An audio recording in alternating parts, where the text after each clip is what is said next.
الله أكبر.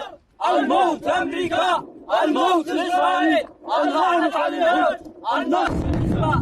لبيك يا أقصى، لبيك يا أقصى، لبيك يا أقصى. Panglima tertinggi Garda Revolusi Iran, Mayor Jenderal Hossein Salami, mengumumkan telah menyerang sebanyak 12 kapal Israel di sejumlah lokasi.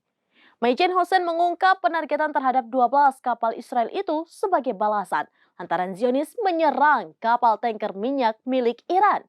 Serangan IRGC ini mengejutkan publik lantaran Iran sebelumnya dianggap seolah tak kunjung balas dendam atas kematian pimpinan Hamas Ismail Haniyeh.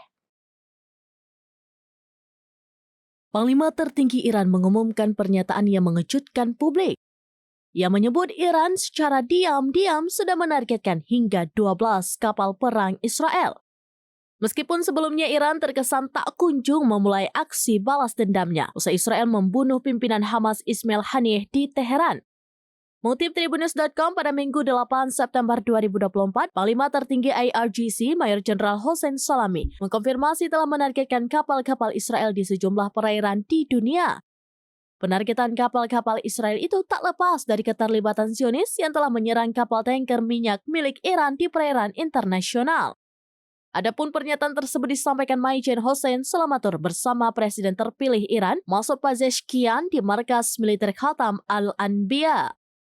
Lanjut Majen Hossein, saat Iran menghancurkan kapal kelima milik Israel, rezim Zionis langsung menyerang balik dengan harapan konflik maritim segera usai. Namun Iran tak langsung luluh. Pihaknya justru lanjut menghancurkan hingga total 12 kapal Israel sebagai balasan akibat menyerang kapal tanker minyak Teheran. Seluruh kapal yang dihancurkan ini dilaporkan berada di sekitar perairan Samudra Hindia, bagian utara, dan di beberapa lokasi lainnya. الله أكبر. الموت أمريكا، الموت إسرائيل، اللعنة على اليهود، النصر الإسلام. لبيك يا أقصى، لبيك يا أقصى، لبيك يا أقصى. Demikian informasi terkini Syederalun. Saksikan terus beragam informasi lainnya. Coba like dan share seluruh akun serambines.com. Download Tribun X sekarang.